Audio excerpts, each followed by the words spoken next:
Hello everyone, welcome back to our channel of Little Master Public School. Today I am going to teach chapter number 5 of math subject for the class 7th which is lines and angles. Okay, तो इस chapter में हम line क्या होती है, angles क्या होते हैं, इसके बारे में समझेंगे. So let's start.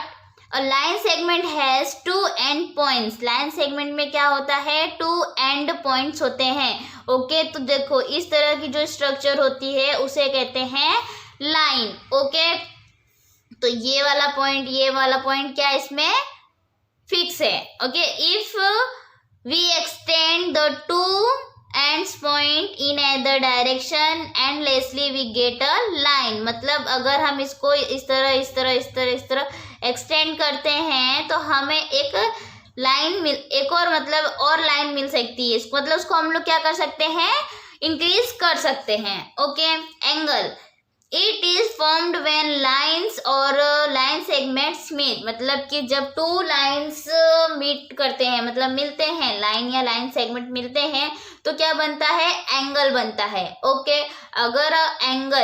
अगर हम एंगल की बात करें तो आपने क्लास 6 में पढ़ा होगा. ओके, तो उसमें एंगल्स होते हैं, कैसे होते हैं, एक्यूट एंगल होता है जो कि लेस देन 90 डिग्री होता है, ऑब्ट्यूज एंगल होता है जो कि मोर देन 90 डिग्री होता है, right angle is equal to 90 degree होता है, straight angle is equal to 180 degree होता है, और जो रिफ्लेक्स एंगल है वो कितना होता है, मोर देन 180 डिग्री. ओके, इसी में आपको एक वो भी सुनने को मिलेगा क्या, कंप्लीट एंगल जो कि किसके इक्वल होता है, 360 डिग्री के इक्वल होता है. Okay, now complementary angles, when the sum of the measures of two angles is 90 degree the angles are called complementary angle. मतलब कि जब टू एंगल्स का मेजरमेंट 90 डिग्री के इक्वल हो, कितने डिग्री के, 90 डिग्री के इक्वल हो, तो ऐसे एंगल्स को क्या कहते हैं, कॉम्प्लीमेंट्री एंगल. मतलब ये दोनों एक दूसरे के कॉम्प्लीमेंट्री एंगल है, क्योंकि देखो इसका मेजरमेंट 60 है, अगर इसके x है तो हम इसकी वैल्यू कैसे फाइंड आउट करेंगे, तो 60 plus x is equal to 90. क्यों ऐसा लिखा हमने, क्योंकि इसमें कौन सा रूल फॉलो हो रहा है, तो कॉम्प्लीमेंट्री एंगल. ओके, तो x और 60 इधर साइड प्लस में, तो उस साइड जाएगा तो क्या हो जाएगा, माइनस, तो x इज इक्वल टू 30. मतलब इसका जो मेजरमेंट कितना है, 30 आएगा. ओके, नाउ सप्लीमेंट्री एंगल्स मतलब when two sums of the measure of two angles is 180 degree. अब यहाँ पे टू एंगल्स का जो सम है वो कितना होना चाहिए, 180 डिग्री होना चाहिए. तो ऐसे एंगल्स को हम बोलेंगे सप्लीमेंट्री एंगल्स. जैसे कि देखो इसका आपको मेजरमेंट नहीं दिया गया, इसका 120 दिया गया है, 120 डिग्री दिया गया है, तो हम यहाँ पे कौन सा रूल फॉलो करेंगे, सप्लीमेंट्री एंगल्स. ओके, तो हम यहाँ पे से लिख सकते हैं x plus 120 degree is equal to किसके थ्रू होगा, 180 डिग्री के. क्यों, क्योंकि ये कौन से एंगल है, कॉम्प्लीमेंट्री एंगल्स.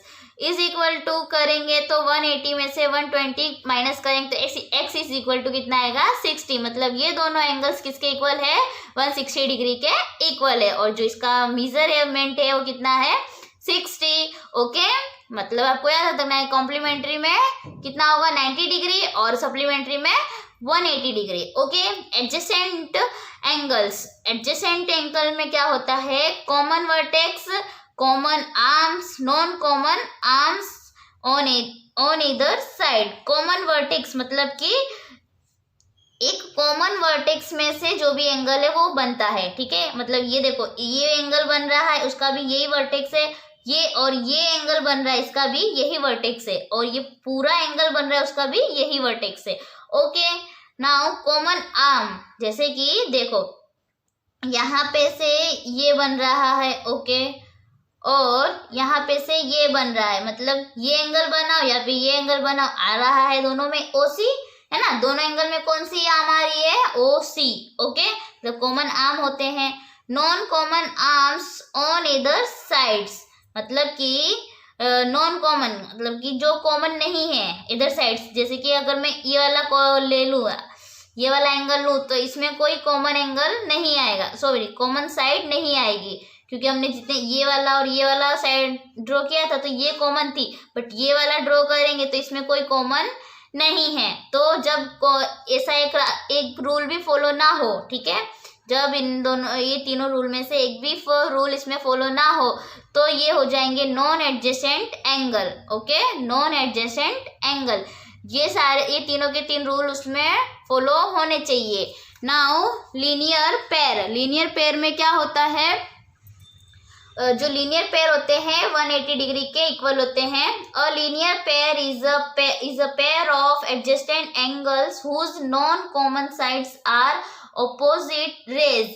ओके, मतलब कि जो लीनियर पेयर है वो कहाँ लीनियर पेयर है उसके जो नॉन कॉमन साइड्स होते हैं वो अपोजिट रे में बनते हैं। ठीक है, देखो जैसे कि देखो ये लाइन है, ये एंगल है, ठीक है, तो ये एंगल इस साइड बना, उसी के अपोजिट साइड मतलब ये साइड, ठीक है।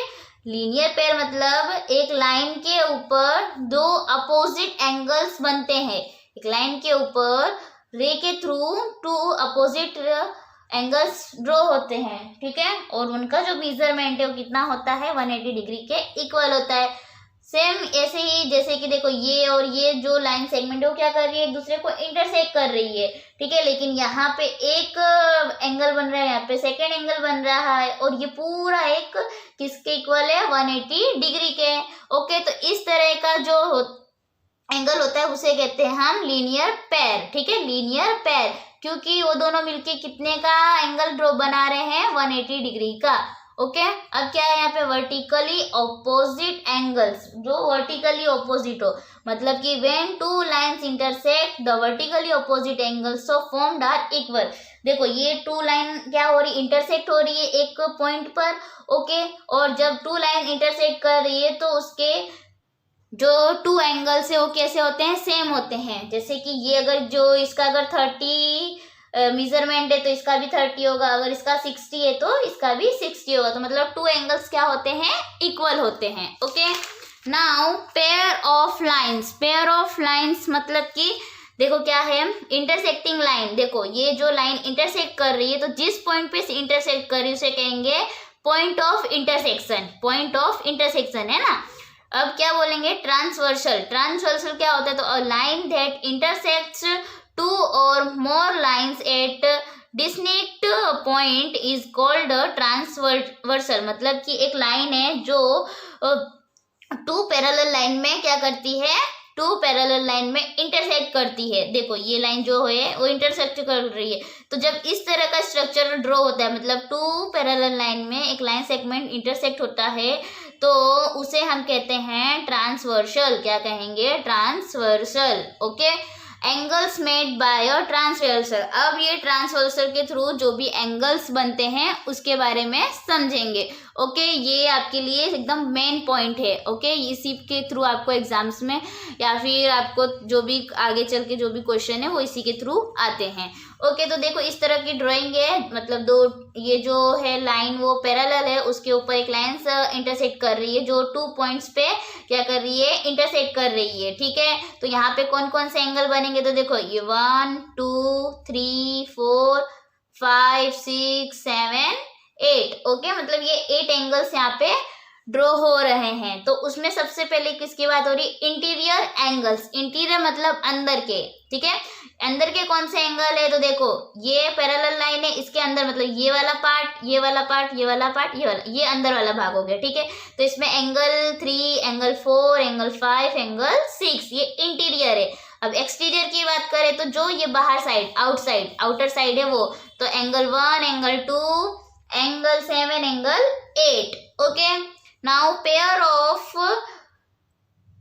कोरिस्पोंडिंग एंगल्स, मतलब कि कोरिस्पोंडिंग एंगल्स के मतलब एक दूसरे के सामने, मतलब कि कैसे एक दूसरे के जैसे होने चाहिए। जैसे कि देखो यहाँ पे किसकी बात कर रहे हैं, ये वाला 1 और 5, देखो एक साइड को ये एक ही लाइन पे एक ही साइड को है। ठीक है, तो एक ही लाइन पे एक ही साइड को हो तो ऐसे एंगल्स होते हैं कोरिस्पोंडिंग एंगल्स। देखो 1 5 2 6, ओके, 3 7 4 8, मतलब एक ही साइड को होनी चाहिए, एक ही जैसे होने चाहिए। ठीक है, pair of alternate interior angles, मतलब अल्टरनेट इंटीरियर एंगल्स होने चाहिए।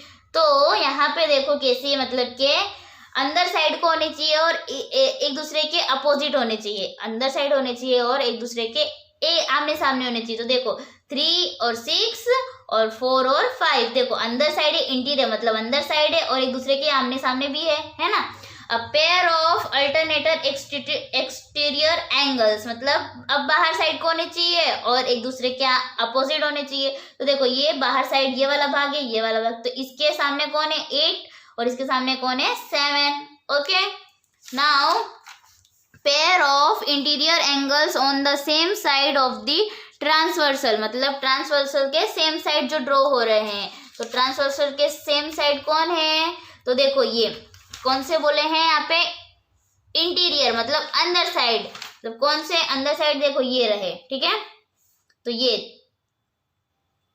3 और 5 मतलब क्रॉस में कैसे होने चाहिए, क्रॉस में होने चाहिए। तो 3 और ये 5 है ना, मतलब इस तरह का स्ट्रक्चर बनना चाहिए। तो इसको इंटीरियर ट्रांसवर्सल, मतलब कि देखो pair of interior angles on the same side, same side मतलब ये सेम साइड हो गई और ये दोनों मतलब रिवर्स में बन रहे हैं, अपोजिट साइड्स जो एंगल्स बनते हैं वो, ठीक है। नोट क्या है इसमें, corresponding angles included different are no on the same side of the transversal are in corresponding position above or below, left or right, relative to the two lines.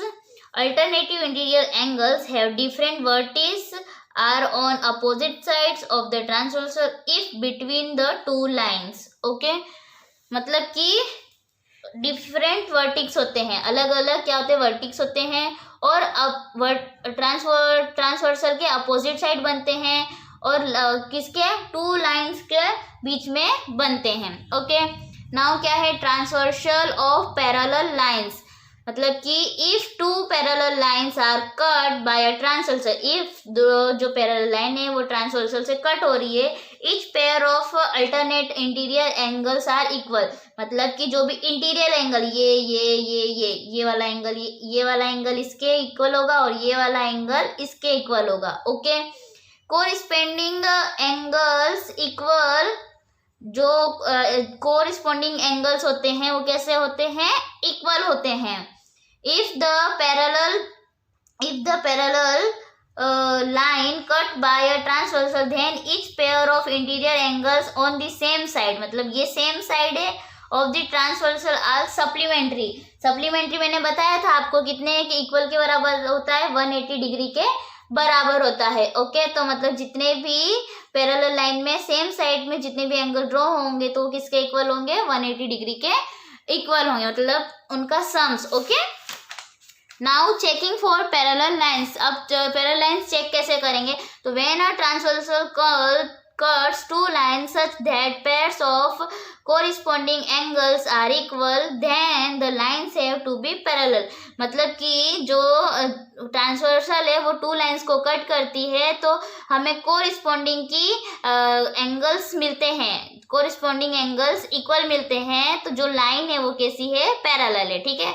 When a transversal cut 2 lines such that pairs of alternate interior angles are equal, मतलब जो alternate interior angles है वो equal होंगे तो जो line है वो भी कैसी है, पैरेलल है, मतलब हमें पहले में क्या मिल रहा है, कोरिस्पोंडिंग एंगल्स इक्वल मिल रहे हैं, दूसरे में अल्टरनेट इंटीरियर एंगल्स इक्वल मिल रहे हैं और तीसरे में क्या, when a transversal cuts 2 lines such that pairs of interior angles on the same side, the interior same side of the transversal are supplementary। अब यहाँ पे क्या होगा, सप्लीमेंट्री लाइन्स होंगी, तो सॉरी सप्लीमेंट्री रहेंगे एंगल, तो वो लाइन कैसी है, पैरेलल है।